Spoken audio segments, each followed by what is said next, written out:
할렐루야. 예. 얼마 전부터 TV, 인터넷 그리고 여러 매체들을 통해 자주 노출되는 영상이 있습니다. 바로 이것인데요. 보신 분 있을 거예요.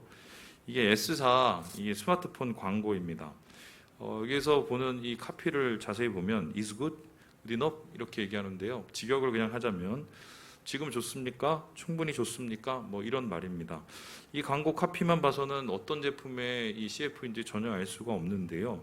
그럼에도 불구하고 광고 기획자가 이런 문구를 사용한 이유는 무엇일까요? 새 제품을 유도하기 위해서 전과 다른 차별성을 말하려고 한 것입니다. 지금 쓰는 폰도 좋죠. 하지만 이번에 나온 폰이 너무 좋고 새롭다는 것을 말하고 싶었던 것인데요. 언젠가부터 사람들이 새로운 폰을 잘 안 삽니다. 왜냐하면 지금 쓰는 것도 그렇게 크게 나쁘지 않기 때문입니다. 생각을 해보세요. 여러분 사용하시고 있는 그 핸드폰 기능들 있잖아요. 그거 100% 사용하시는 분 얼마나 되겠습니까? 그러니까 기존 폰 버리고 굳이 새 것 사기가 별 필요를 못 느끼는 거죠. 별로 새로운 것도 없다고 생각하기 때문입니다. 그래서 이 광고를 통해서 이 기획자가 묻는 것이죠. 지금 쓰는 거 좋죠? 압니다. 그런데 그거 정말 만족합니까? 진짜 좋습니까? 이렇게 물어보는 건데요. 새로 나오는 제품 이거보다 훨씬 좋다고, 완전 새롭다고, 그래서 사야 된다고 꼬시는 겁니다. 이 동영상은 유튜브로 1억 뷰가 넘었다고 합니다. 영상 잘 만들어서 그런 걸 수도 있지만 홍보에 어마어마한 돈을 썼다고 하는데요. 여러분 분기마다 한국에 기업들이 광고에 돈을 얼마 쓸까 랭킹을 매깁니다. 그래서 뭐 1위부터 10위까지 해서 한국 10대 광고주를 발표하는데요. 제가 한번 질문해 보겠습니다. 이번 이 상반기에 이 10대 광고주 중에 1등한 기업이 어딜까요? 어딜 것 같아요? S사예요. S사. 제가 이거 그 랭킹 보면서 되게 놀란 게 2위가 어디냐면요. 그 여러분 좋아하시는 커피 믹스 회사예요. 거기도 돈을 어마어마하게 쓰더만요. 그런데 이 매년 이 S사에서 돈을 얼마나 쓰냐면요. 거의 광고비의 1조 단위가 지출된답니다. 1조 단위. 1조가 훨씬 넘는 거예요. 제가 알기로는 경쟁업체인 미국의 A사 뭐 있죠. 그 폰보다 훨씬 많은 걸로 알고 있는데요.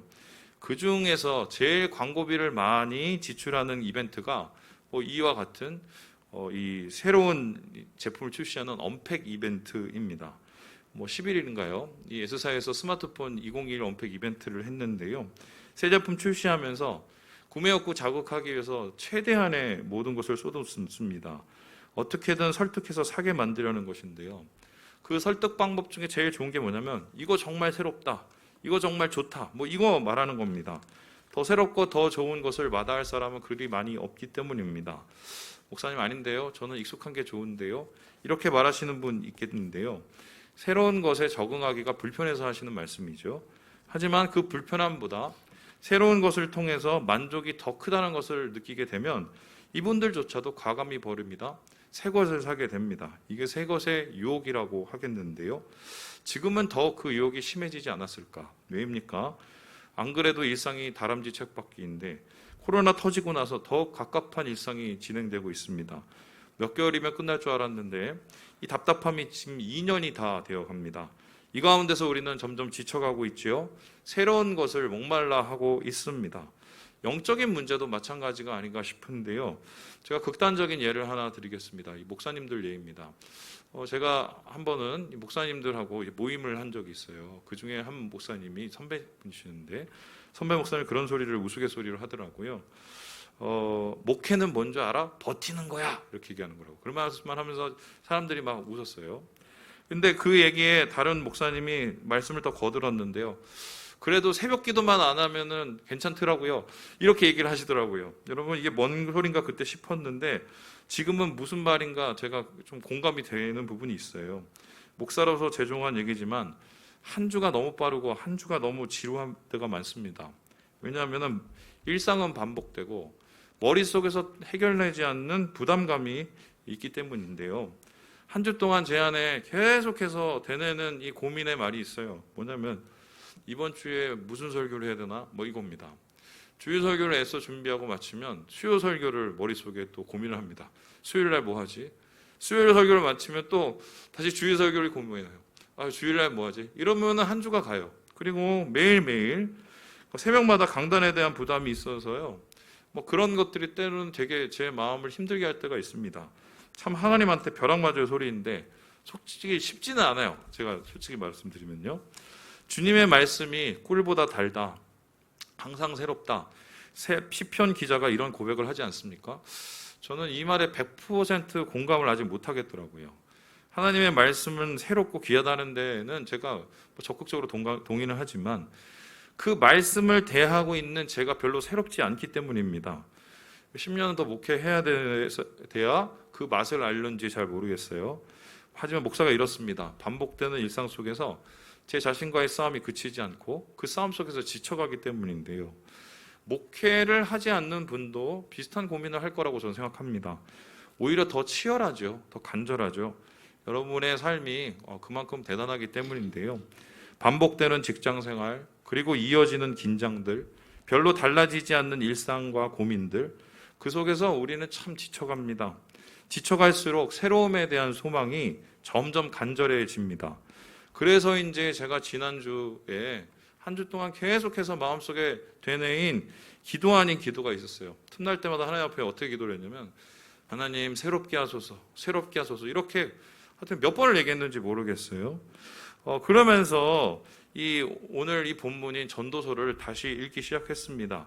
왜냐하면 전도서의 저자 역시 치열하게 이 새로움에 대한 고민을 하고 있었기 때문인데요. 책을 열어보면 그 시작부터가 만만치가 않습니다. 우리 함께 2절의 말씀을 같이 한번 읽어보도록 하겠습니다. 시작. 전도자가 이르되 헛되고 헛되며 헛되고 헛되니 모든 것이 헛되도다. 전도자는 우리의 삶이 헛되다고 단언하고 있습니다. 그것도 한 번이 아니라 5번을 반복해서 얘기를 합니다. 여기서 특별히 헛됨이라는 단어, 이건 히브리어 단어로 이 헤벨인데요.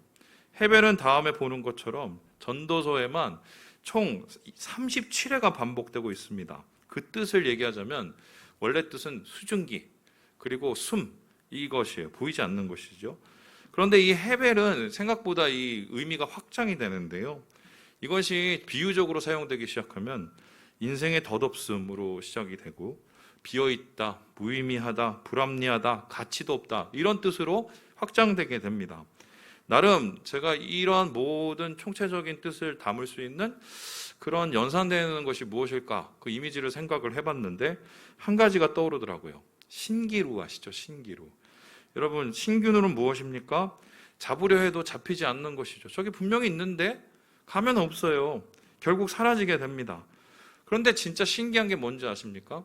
없어지는 걸 아는데도 그 신기루를 사람들이 포기하지 않고 쫓는다는 것입니다. 이런 인간이 신기하니까 신기루라고 한 것이 아닌가 싶은데요.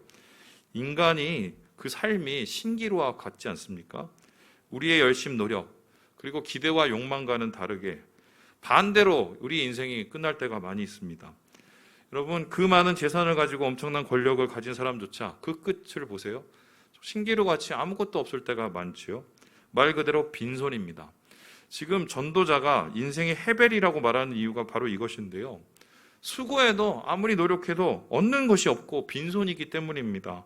심지어는 얻었다는 사람들조차 결국 모든 것을 놓고 마는 이것이 인생인 것이죠. 그렇다면 질문합니다. 왜 우리는 항상 빈손 인생을 살아야 되나? 왜 우리는 항상 이 헤벨이를 벗어나지 못할까? 이에 대해서 이 전도자가 뭐라고 얘기하냐면요. 새 것 같은 헌 것에 목을 메고 있기 때문이래요. 그러니까 우리의 인생을 자꾸 지치고 피곤하게 만드는 헌 것으로 만드는 그 헌 것, 새 것인 줄 알았는데 실제로는 헌 것인 그것에 우리가 목을 메고 있기 때문에 우리의 인생이 이렇게 헤벨로 돌아간다. 잡힐 것 같으나 잡히지 않는 신기루를 좇고 있기 때문입니다. 붙잡지도 못하고 쫓고만 있으니 허무한 겁니다. 이 지리한 싸움에서 벗어나야 헤벨에서 헛됨에서 탈출할 수 있게 되는 건데요. 그래서 우리는 이 헤벨로부터 벗어나기 위해서는 똑똑해져야 됩니다. 여기서 말하는 똑똑함은 많이 배우고 좋은 학교 가서 얻는 똑똑함이 아닙니다. 바로 지혜죠. 지식이 아니라. 우리의 영혼을 깨닫게 만드는 그 가르침인데요. 우리의 삶을 헛되게 만드는 이 새 것 같은 헌 것을 잘 구별할 수 있는 지혜가 있어야 우리가 해벨로부터 벗어날 수 있겠다.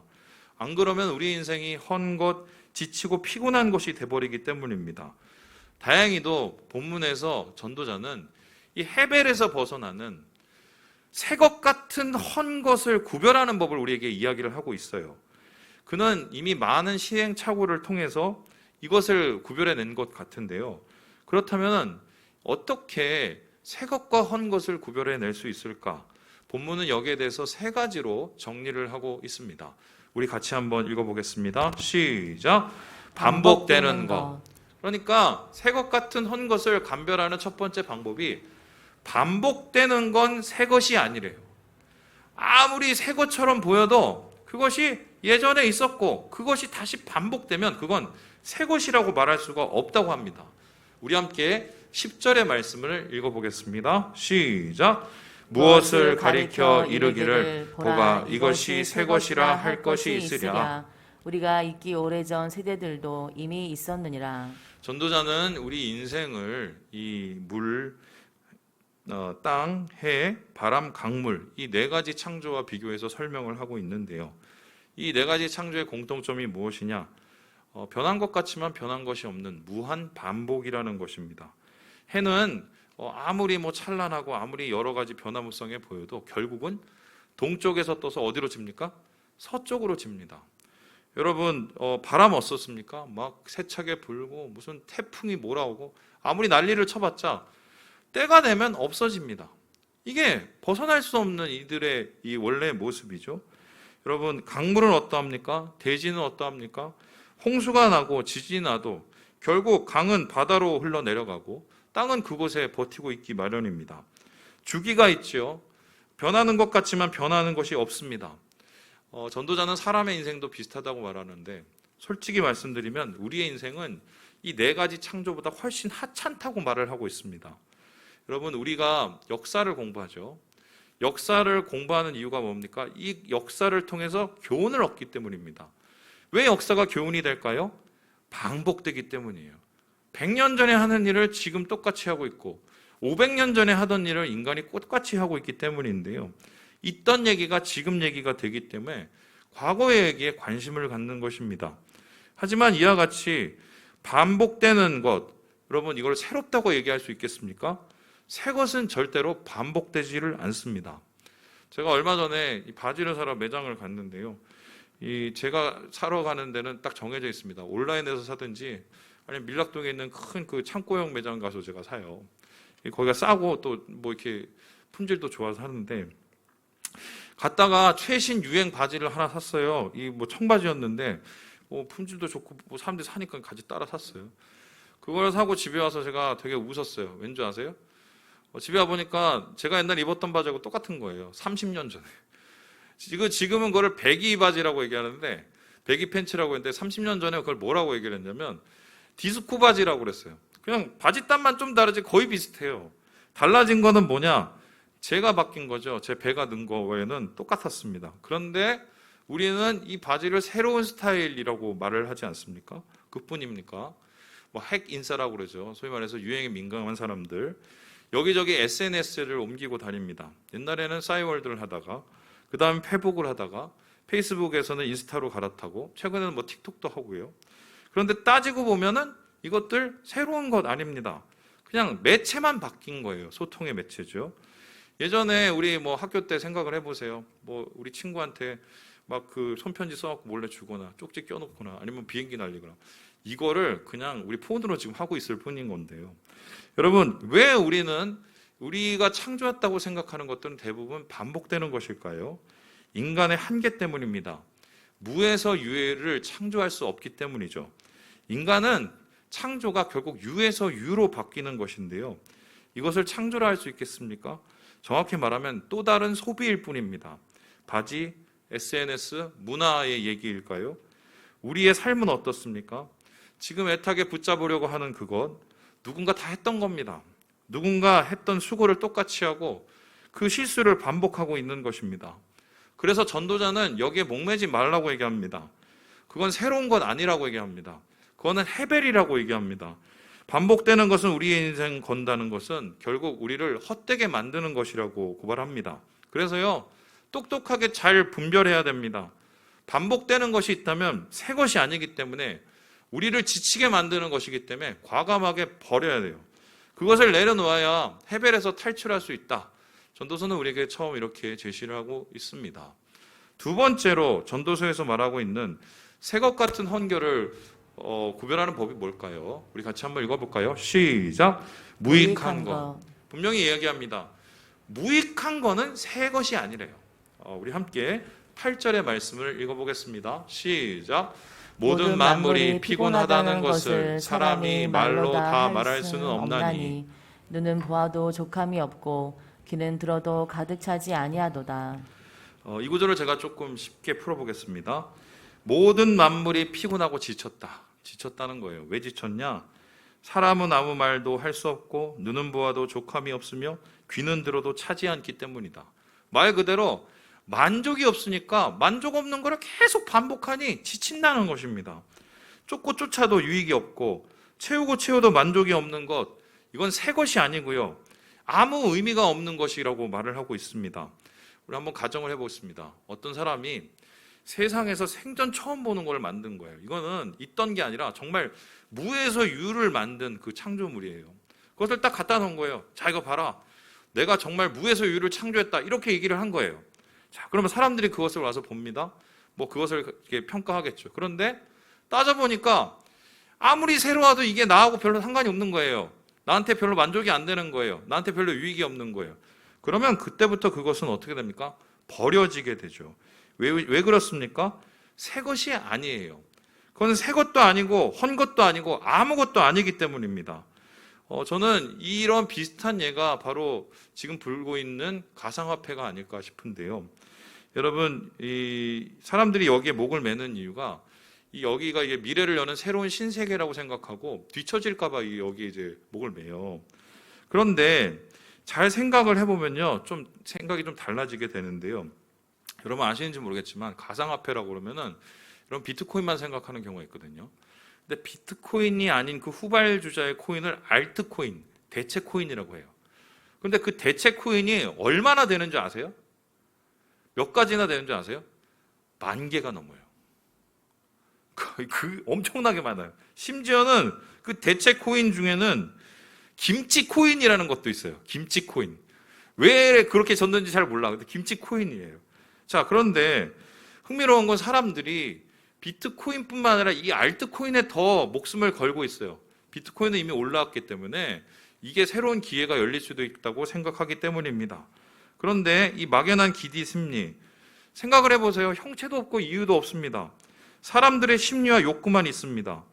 여러분, 김치 코인을 산다고 김치가 생깁니까? 아니거든요.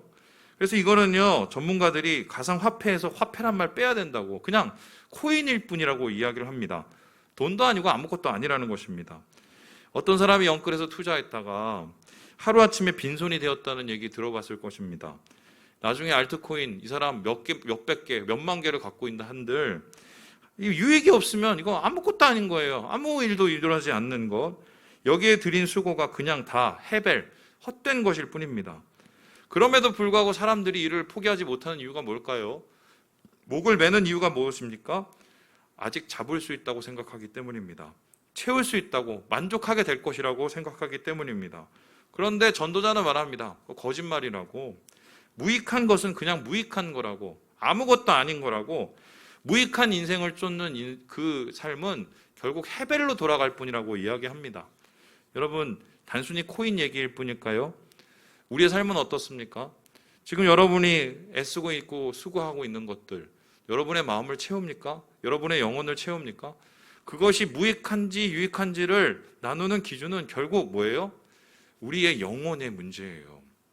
제가 어제 그 예지하고 이렇게 이런저런 얘기를 하다가 싸웠어요.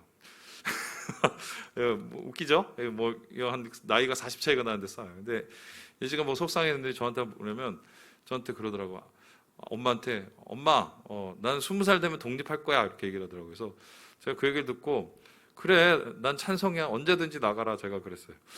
예, 뭐 빈정이 상한 거죠, 걔가. 근데 제가 재밌는 게 아이들 키우면서 제가 정내미가 없어서 그런지 모르겠는데 점점 좀 이렇게 뭐랄까 좀 놓게 돼요. 이유가 뭐냐면 아무리 이렇게 제가 디자인을 하고 막 이렇게 키우려고 노력해도 그렇게 안 되더라고요. 그래서 어느 순간인가 이게 뭐 신앙의 고백인지 모르겠지만 하나한테 맡기고 일단 자꾸 이렇게 노는 준비를 하게 되는데요. 여러분 잘 생각해 보면 이 자녀 교육과 자녀의 문제조차도 무익하게 내 영혼을 피폐시키면서 하고 있으면 이건 해벨이에요. 새 것이 아니라는 거죠. 그래서요, 우리가 쫓고 있는 것, 영혼 채우는 것인지 피폐하게 만드는 것인지 생각해 봐야 되고요. 무익하다면, 족함이 없다면 내려놔야 되는 것입니다. 새 것이 아니기 때문이죠. 우리를 해벨로 인도하기 때문입니다. 마지막으로 오늘 전도자가 말하고 있는 새것 같은 헛것을 감별하는 방법이 뭘까요? 우리 같이 한번 읽어보겠습니다. 시작. 잊혀지는 것. 반복되는 것 새 것 아니고요. 무익한 것 새 것 아니고요. 잊혀지는 것도 새 것이 아닙니다.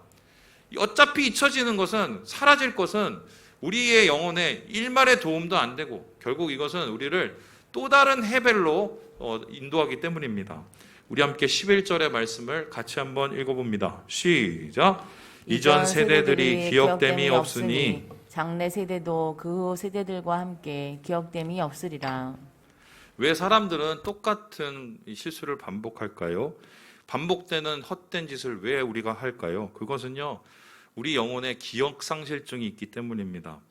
여러분, 새 것에 대한 전도사의 환상, 이것이요 계속해서 무너지는 이유는요, 까먹는 거예요. 옛날에 그게 분명히 아니라는 걸 알았는데 까먹는 거예요. 그것을 보았는데 누구의 삶을 통해서 경험을 했는데 그걸 자꾸 까먹습니다. 인간의 역사는 이러한 기억상실 속에서 계속 해배를 반복하고 있는 것인데요. 그렇다면 우리는 왜 자꾸 이러한 영적인 기억상실증에 빠지게 되는 것인가? 성경은 우리에게 말하기를 욕심 때문이래요. 욕망 때문에. 눈앞의 것을 보고 과거의 것을 못 보게 만드는 겁니다. 욕망이 우리의 눈과 귀를 멀게 만드는 것입니다. 사라질 것, 잊혀질 것 위에 오늘을 낭비하게 만드는 것이죠. 여러분, 제가 이 캄보디아 갔었을 때 깜짝 놀랐던 게 그 앙코르와트 가보신 분 알 거예요. 어마어마해요, 규모가. 전 건물이 하나인 줄 알았는데 건물이 진짜 뭐 어마어마하게 크고 그 도시더라고요. 도시가 몇 개가 있어요. 규모가 좀 어마어마한데 흥미로운 게 뭔지 아냐면 그게 거기 있는지를 사람들이 몰랐다는 거예요. 그 오랜 시간 동안 이 한마디로 그 정글에 쌓여 있어서 그게 거기에 있는지도 정확하게 모르고 이걸 정확하게 누가 언제 무슨 이유로 만들었는지 정확한 이유를 모른다는 거예요. 전 그거 보면서 대단하게 생각했던 게 이런 건축물도 대단하지만 이런 건축물을 만들게 하는 사람의 힘이 어느 정도였을까 하는 생각을 했을 때 참 그런 대단함을 느꼈는데요. 여러분, 그 사람을 기억하고 찬송하는 사람이 지금 있습니까? 없죠. 그렇게 대단한 건축물은 남았는데 그 사람은 사라졌어요. 사라질 것, 잊혀지는 것을 그냥 위해서 수고한 겁니다. 교회도 마찬가지 아닐까 싶어요. 유럽에 가면은 이쁜 교회들 있어요. 사람이 없어요. 왜냐하면 쓸데없는 짓 한 거예요. 한국 교회도 그러지 않을까. 교회 건물 크게 세우고 또 무슨 안 되니까 교육관 세우고 교육관 세운 다음에 나중에는 또 무슨 비전센터 세우고 비전센터 세운 다음에 또 학교 세우고 막 세웁니다. 저는 걱정이 그거 세우다가 나중에 끝이 어떻게 될까인데요. 여러분, 남겨야 될 건 건물이 아니잖아요. 저는 나중에 우리 교회를 뭐 어쩔 수 없이 교회를 짓는다 해도 절대로 돈을 많이 들여줄 생각은 1도 없어요. 진짜 남겨야 될 걸죠. 우리가 하나님 앞에 드릴 사랑, 우리가 나눌 사랑, 그리고 세상에 끼칠 사랑, 이게 남는 건데 보이는 것, 드러나는 것, 어차피 사라질 것에 우리 인생 낭비하는 거, 이거 하나님 원하시겠어요? 그렇다면은 전도자가 얘기를 해요. 도대체 새 것 같은 한 것에 언제까지 시간을 낭비할 거냐? 제발 그러지 마라. 더불어서 뭐라고 하냐면 그렇게 안 하려고 노력을 하고 사는 사람들조차도 결국 다시 그러한 헛 것에 빠져서 해벨로 그냥 헛된 삶을 산다고 인간을 아예 그냥 고발을 하고 있습니다. 그래서 전도서를 쭉 읽다 보면 어떤 생각이 드냐면 그래서 어떻게 하라는 거야? 그럼 어떻게 살라는 거야? 그럼 회의주의자처럼 살아야 돼? 어차피 뭐 다 헛되니까 그냥 이대로 그냥 있으면 돼. 아무것도 하지 말란 소리야? 이런 생각을 하게 되는데요. 그런데 그거는 겉만 보는 거예요. 이 전도서를 잘 읽어보면은 진짜 이 사람이 이렇게 우리의 인생의 헛됨, 우리의 인생의 헌 것 같은 인생을 고발하는 이유가 있어요. 이것에 대해서 권지성 교수가 다음과 같이 이야기를 합니다. 우리 같이 한번 읽어보겠습니다. 시작. 전도자가 삶이 헤베림을 강조하는 이유는 헛된 삶의 허상들과 세상의 부조리들을 드러내어 참된 행복과 만족 그리고 하나님과의 바른 관계를 제시하기 위함이다. 즉 삶의 가치와 의미를 강조하기 위해 거짓된 것들을 부정하고 삶의 실상을 직시하길 원한 것이다. 그러니까 전도서에서 전도자가 계속해서 헛됨을 고발하는 이유는 이거는 다 헛되다는 소리가 아니라 감정적인 문제예요. 우리의 현실적인 문제예요. 그래서요, 이거는 헛된 거 이제 버리고 진짜 될 만한 것, 믿음의 본질로 나아가라고 우리에게 질문을 하는 것입니다. 그래서 전도자의 회의는 현실에 대한 심정적 진술이고요. 우리의 삶이 빈 껍데기이지만 그래도 이 삶을 채울 만한 분명한 것이 있다고 우리를 초대하기 위해서 이러한 고발을 하는 것입니다. 자, 그렇다면 우리의 헤벨과 같은 인생, 새것 같은 한 것에 속고 사는 우리의 인생, 어떻게 하면 이 헤벨에서 우리는 탈출할 것인가? 근데 그 방법이요, 의외로 간단하고 단순해요. 뒤집어서 생각하면 됩니다. 우리 함께 9절의 말씀을 같이 한번 읽어보겠습니다. 시작. 이미 있던 것이 후에 다시 있겠고 이미 한 일을 후에 다시 할지라 해 아래는 새 것이 없나니. 여러분 분명히 얘기했어요. 해 아래 뭐가 없다고요? 새 것이 있어요. 자, 그러면 질문해 보겠습니다. 새 것은 어디에 있겠습니까? 해 위에 있어요. 그렇죠? 해 아래는 이 세상이고요. 이 세상에서 있는 일은 어차피 새 것이 아니에요. 새 것이 아닌 것에 목을 매면 그건 뭐예요? 헤벨이에요. 그러니까 이 세상을 살면서도, 해 아래의 삶을 살면서도 그것은 수단일 뿐이고요. 하늘 위의 것, 해 위의 것을 바라보면서 살면 그것이 바로 우리를 채울 수 있는, 헤벨에서 탈출할 수 있는 방법이라고 전도서가 이야기를 하고 있습니다. 그래서요, 이 전도서는 이 말씀을 통해서 하나님이 거기에 있다고 얘기를 하세요. 왜입니까? 하나님은 우리를 창조하신 분이시고 새로움의 바로 본질이십니다. 영원하신 분입니다. 뿐만 아니라 하나님은 한계가 없으세요. 그리고 선하시기 때문에 만물이 원래의 목적, 만물을 신선하게 하시며 만물을 새롭게 하시는 능력이 있으신 분이 우리 하나님이기 때문입니다. 그래서 인간이 하나님이 창조주라는 것, 하나님이 새로움이라는 것, 해 아래에 있는 삶이 먼지 같은 것이라는 것, 해 위에 있는 하나님을 바라보는 것이 이러한 헤벨에서 탈출하는 법이라는 것을 깨달을 때 비로소 우리가 헛된 삶에서 벗어나 복된 삶으로 넘어갈 수 있다는 것입니다. 여러분, 제가 가끔씩 보는 이 영상이 있어요. 그게 뭐냐면은 잘 아실 거예요. 그 CBS에서 하는 그 간판 프로그램인데요. 새롭게 하소서라는 이 프로그램입니다. 이거 보셨나요? 이게 올해 40년이 넘었어요. 여러분, 한 주에 한 3명 정도가 출연하면 40년면 얼마나 많은 사람이 출연합니까? 그런데 그 출연자들 중에 좀 교만한 얘기인지 모르겠지만 어떤 간증은 은혜가 되고 어떤 간증은 은혜가 안 될 때가 있어요. 그러다 보니까 이게 이 사람은 진짜 같고 이 사람은 조금 아직 덜 여물었다, 그런 생각이 들게 됩니다. 그런데 그 분별하는 방법이 뭔지 알아요? 뭔가 새로운 것을 바라보고 뭔가 은혜를 끼치는 사람들의 공통점이 있어요. 해 아래 것에 대한 확실한 내려놓음이 있어요. 그것을 실패했든지 아니면 자기의 인생을 돌아봤든지 하면서 내려놨고요. 그리고 그러한 내려놓음을 통해서 해 위의 것을 다시 찾으려는 간절함이 있더라고요. 그런 간절함 속에서 하나님이 채워주시는 것을 경험하는 그런 간증들은 계속해서 무한하게 되풀이되면서 사람들에게 입에 입으로 전해지는 것을 보았습니다. 바울도 마찬가지였습니다.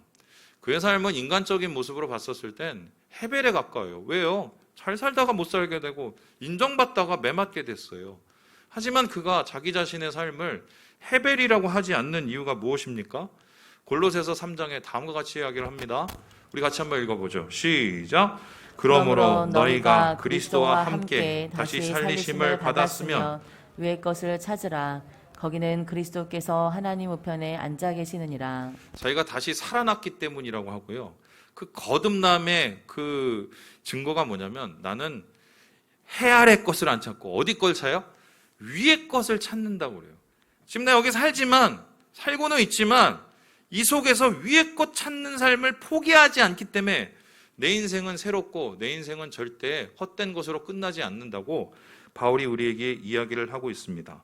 자, 그렇다면은 실제적으로 이 헬에 사는 우리들이, 수고의 인생을 사는 이들이, 지치고 상하는 우리의 인생들이 이 속에서 해 위의 것을 사모함으로 우리의 영혼을 새롭게 하는 그 실제적인 방법이 무엇일까요? 이에 대해서 서창희 전도사가 다음과 같이 이야기를 하고 있습니다. 우리 같이 한번 읽어보죠. 시작. 매일 새로운 하나님의 임재만이 새로움을 찾다가 지친 삶의 유일한 탈출구이다. 조건과 방법, 프로그램으로 새로운 하나님을 경험하는 것이 아니다.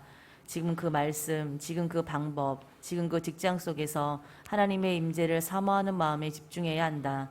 문제는 하루의 첫 15분이 아니다. 나머지 23시간 45분이다. 우리가 새벽에 예배를 드리죠. 30분 혹은 1시간 예배를 드립니다. 여러분, 그거 드리는 이유가 뭡니까? 그 시간 하나님 앞에 드림을 통해서 하루를 전체를 드리기 위함이죠. 제가 이걸 위해서 말씀을 준비하죠. 말씀 잘하면 뭐예요?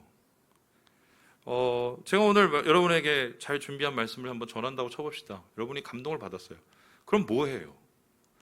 중요한 것은 잘 말하는 게 아니라 잘 만나는 거예요. 오늘 여기서, 이곳에서, 나의 삶에서, 여러분의 삶의 현장에서, 여러분의 집에서 잘 말하면 뭐예요? 잘 들으면 뭐예요? 잘 감동을 받으면 뭐예요? 잘 만나야 이게 하나님 안에서 위의 것을 경험하고 새로운 것을 얻는 것입니다. 여러분, 질문을 해보겠습니다. 얼마나 하나님의 임재를 위해서 찾기 위해서 노력하고 계십니까? 우리 삶이 점점 피폐해지고 지치고 상하는 이유가 뭔지 아세요? 제가 좀 죄송한 말씀 드릴게요. 거기 하나님 안 계셔서 그래요. 하나님 안 계시는 이유는 하나님이 떠나신 게 아니라요. 내가 안 찾는 거예요. 내가 안 찾는 거예요. 그래서 주님께서는 이렇게 해 아래 것에 애타하면서 새것 같은 헛 것에 목말라 하면서 헤벨의 인생으로 살아가는 사람들을 불쌍히 여기셨어요. 그리고 주님은 그들을 이렇게 초대를 하십니다. 우리 함께 마태복음 11장 읽고 마무리하겠습니다. 시작. 수고하고 무거운 짐진 자들아 다 내게로 오라. 내가 너희를 쉬게 하리라. 주님이 오래요. 우리의 수고한 헤벨의 인생 가지고 그 짐 가지고 오래요. 그리고 나에게 오면 쉬게 하시겠대요. 자, 그러면 질문을 해보겠습니다. 주님이 수고하고 무거운 인생을 초청하여서 쉬게 하시는 방법이 뭔지 아세요? 흥미로운데 이 뒤에 말씀을 보면은 다른 일을 시키시는 거예요. 사기 아닙니까? 쉬게 해놓는다 놓고는 왜 일을 시켜요? 그런데 주님께서 말씀하신 그 일이 뭐냐? 바로 해 아래 것을, 새것 같은 헛 것을 내려놓는 일이에요. 그리고 우리가 있는 삶 속에서 다시 위의 것을 찾는 그 갈망의 일을 주님이 하라고 얘기를 하세요. 말씀을 마칩니다. 인생이 허무하죠. 헛되죠. 우리가 그렇게 사는 이상 그렇게 됩니다. 여러분이 노력하는 그것이 지금은 이루어져도 언젠가는 이루어지지 않을 수 있어요. 하지만 오늘 여기서 우리의 삶 속에서 위의 것을 찾는 사람은 의미를 얻어요. 새로운 의미를. 내 무의미한 회색빛 같은 삶 속에서 하늘로부터 오르는 하나님의 창조의 의미, 새로운 의미를 얻어서 우리의 영혼이 다시 살아나요. 주님이 이것을 우리에게 초청하십니다. 그 짐 다 들고 내려놓고 우리에게 오라고 말씀을 하세요. 하나님의 이 말씀 가운데 나아가시고 주님 안에서 새로운 삶을 얻으셔서 삶 속에서 주의 영광을 누리시는 사랑하는 우리 주의 백성 되시길 주님의 이름으로 축원합니다. 기도하겠습니다.